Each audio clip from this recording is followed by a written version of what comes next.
성경을 이 예배를 이 가정 사랑합니다. 오늘부터 가정예배. 샬롬! 안녕하세요. 저희 가족 여러분들, 이번에 소년부로 섬기게 된 임현민 전도사입니다. 이번 달에도 가정 예배를 통해서 하나님이 기뻐하시는 그런 귀한 시간을 보내시길 축복합니다. 우리 시간 가정 예배 함께 시작해 볼까요?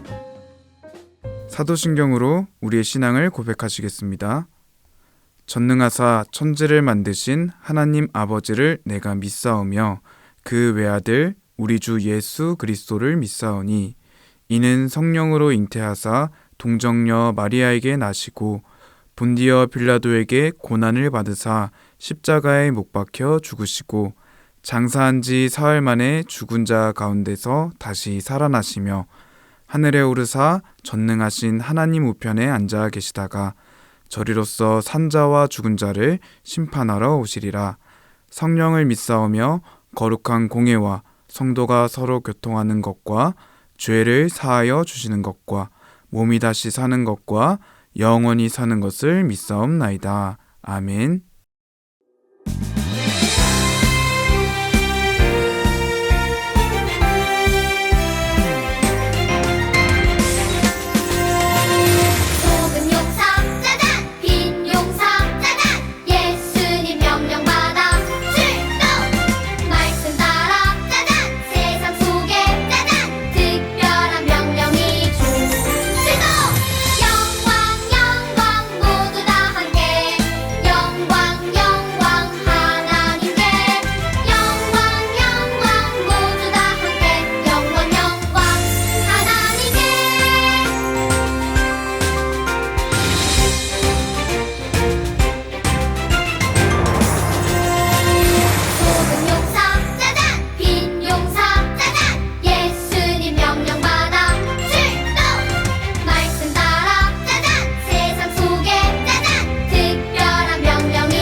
오늘 설교 본문 창세기 4장 1절에서 12절 말씀을 한 목소리로 읽어볼게요.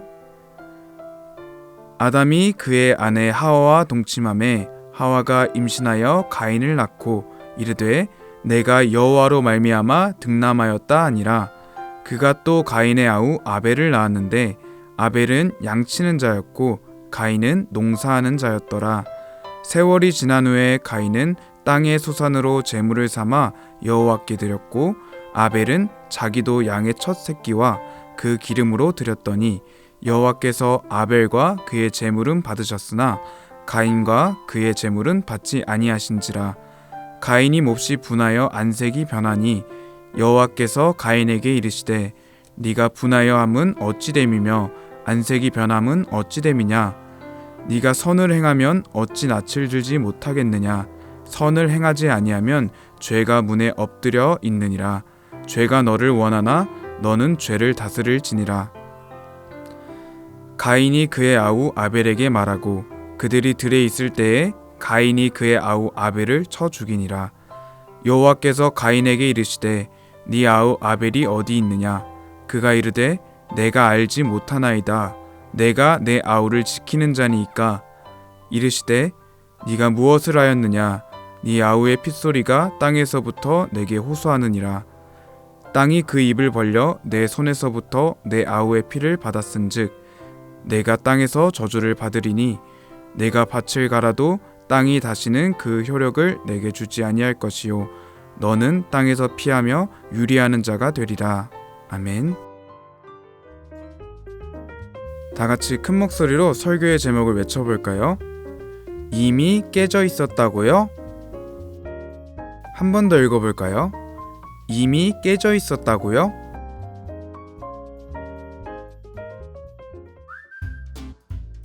여러분, 뉴스나 드라마에서 나쁜 일을 저지르고도 나는 잘못한 게 없어요 또는 저 사람 때문에 그랬어요 라고 말하는 사람을 본 적 있나요?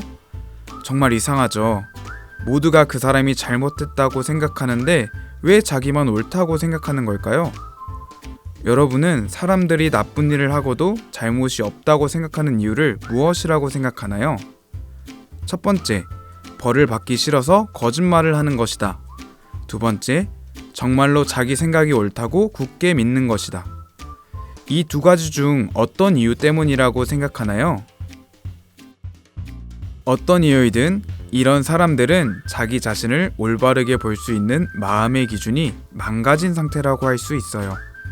마치 방향을 알려주는 나침반이 고장나서 엉뚱한 방향을 가리키는데도 그게 맞는 길이라고 믿고 계속 걸어가는 사람과 같아요. 모든 것을 자기 중심적으로만 생각하고 자기 행동이 다른 사람에게 얼마나 큰 상처를 주는지 깨닫지 못하는 것이죠. 이렇게 자기의 생각과 모습이 깨어지고 왜곡되는 것을 정체성이 왜곡되었다라고 말해요. 하나님이 처음 우리를 만드셨을 때는 이런 모습이 아니었어요. 성경은 죄 때문에 우리의 정체성이 이렇게 왜곡되기 시작했다고 알려줘요. 오늘 말씀에는 인류 역사상 처음으로 이 왜곡된 정체성이 얼마나 무서운 결과를 가져왔는지에 대한 이야기가 나와요. 성경을 통해 그 이유가 무엇인지 함께 살펴보도록 해요. 이번 주에 우리가 쓰게 될 성경적 세계관 안경은 타락의 안경이에요. 타락의 안경을 쓰고 죄로 인해 우리 안에 있는 하나님의 형상이 어떻게 깨어졌는지 알아보기로 해요. 하나님은 온 세상을 만드셨어요.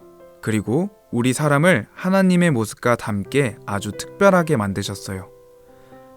우리는 그냥 아무 이유 없이 태어난 것이 아니라 하나님의 놀라운 계획 안에서 태어난 소중한 존재예요. 하나님이 우리를 만드신 가장 중요한 이유는 하나님을 찬양하고 하나님 안에서 진짜 기쁨과 행복을 누리게 하기 위해서예요.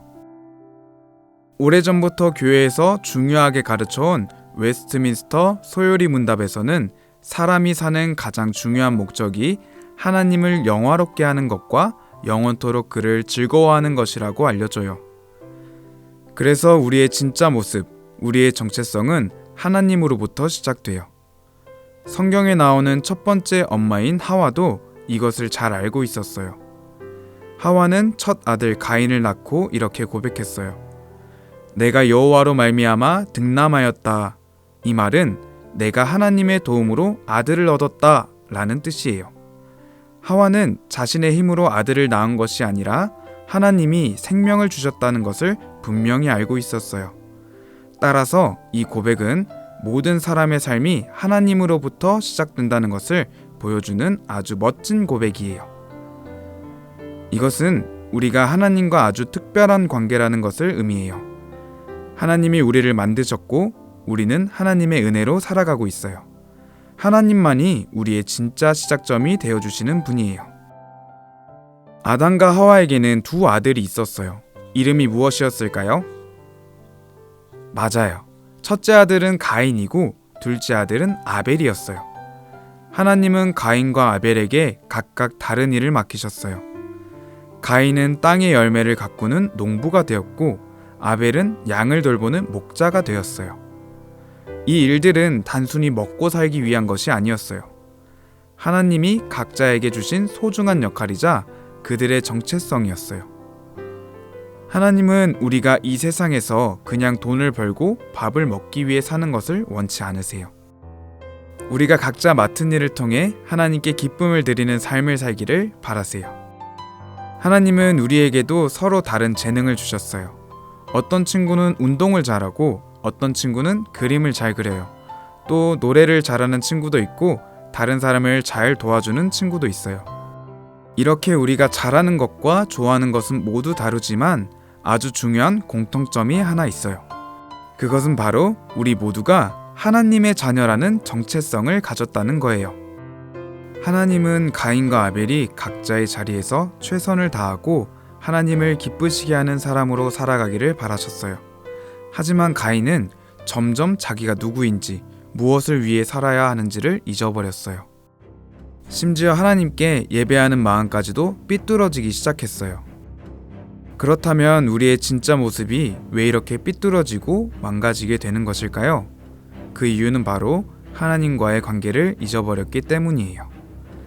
하나님이 얼마나 우리를 사랑하시고 우리가 하나님께 얼마나 소중한 존재인지를 잊어버리면 하나님의 말씀을 따르기 싫은 마음이 생기게 돼요. 아담과 하와가 선악을 알게 하는 나무의 열매를 먹은 이유도 바로 그것이었어요. 너도 하나님처럼 될 수 있어 라는 뱀의 거짓말에 속아 넘어간 것이죠. 하나님이 나를 만드신 분이라는 사실을 잊고 내가 하나님의 자리를 차지하고 싶다는 마음이 들자 먹지 말라는 하나님의 말씀을 어기게 된 거예요. 하나님과의 관계에 금이 가자 말씀에 순종하지 않게 된 것이죠. 가인도 똑같았어요. 그는 하나님이 기뻐하시는 예배가 무엇인지 생각하지 않고 자기 마음대로 예배를 드렸어요. 그래서 하나님은 가인의 예배를 받지 않으셨어요. 그러자 가인은 하나님께 화를 냈어요. 동생 아벨의 예배만 받으신 하나님을 원망하며 하나님의 말씀을 더 이상 듣기 싫어했어요. 이렇게 하나님과의 관계가 깨지면 하나님의 말씀을 따르기 싫어하는 마음이 생겨요. 성경은 이것을 바로 죄라고 불러요.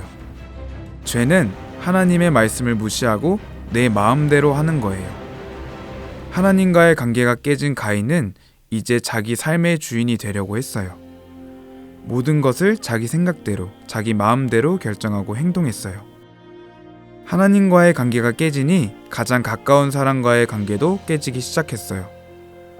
결국 가인은 자기 동생 아벨에게 아주 무서운 일을 저지르고 말아요. 하나님은 가인의 마음을 아시고 경고하셨어요. 죄가 네 마음 문 앞에 엎드려 너를 기다리고 있어. 죄가 너를 다스리고 싶어하니 너는 죄를 다스려야 한다. 하지만 가인에게는 이 말씀이 들리지 않았어요. 이미 하나님과의 관계가 깨어졌기 때문에 하나님의 말씀을 따르고 싶지 않았던 거예요. 자기가 삶의 주인이 되어버렸기 때문에 자기 생각대로 행동했어요. 결국 가인은 아무렇지 않게 자기 동생을 들로 불러내어 돌로 쳐 죽이는 끔찍한 죄를 저질렀어요. 하나님과의 관계가 깨지자 사랑으로 대해야 할 가족과의 관계마저 미움과 폭력으로 망가져버린 것이에요.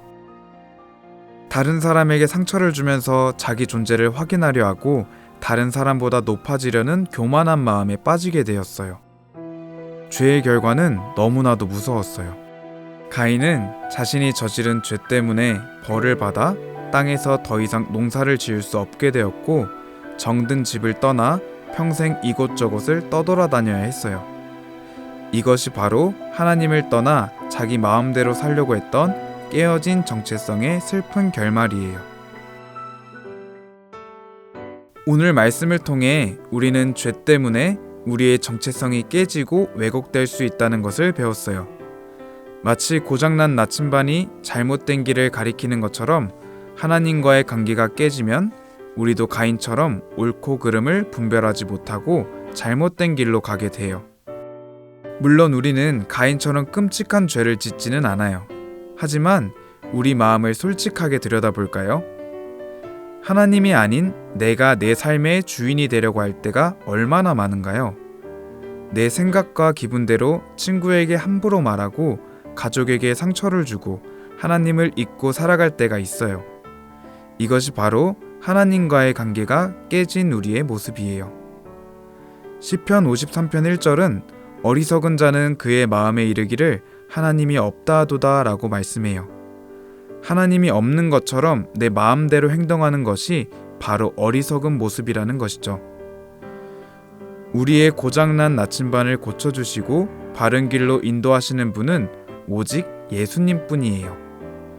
예수님을 믿을 때 우리는 비로소 하나님이 내 삶의 주인이십니다 라고 진심으로 고백할 수 있게 돼요.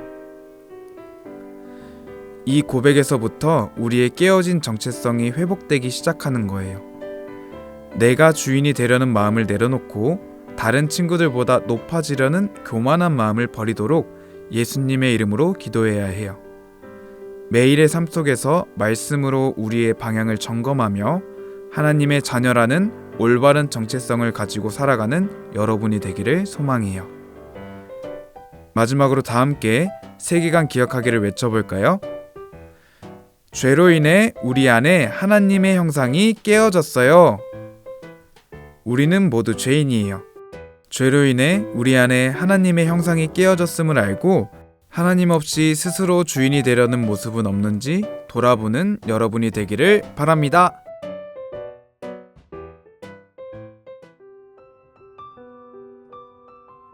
이 시간 가족분들과 함께 나눠보겠습니다. 요즘 내가 학교나 가정이나 학원에서 내 마음대로 했었던 적이 있나요? 그리고 그 순간 하나님이 내 삶의 주인이시라는 사실을 기억했다면 내 말이나 행동은 어떻게 달라질 수 있었을지 가족들과 나눠주세요.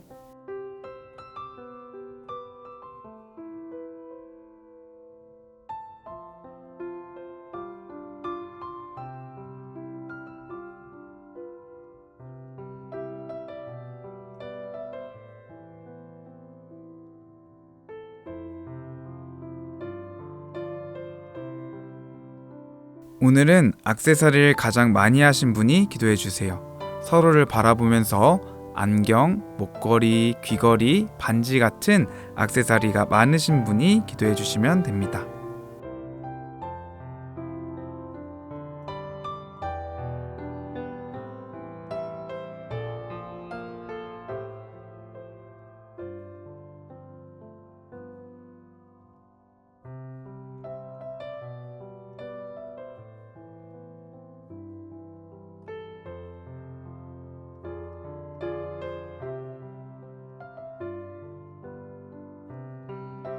주기도문으로 예배를 마치겠습니다.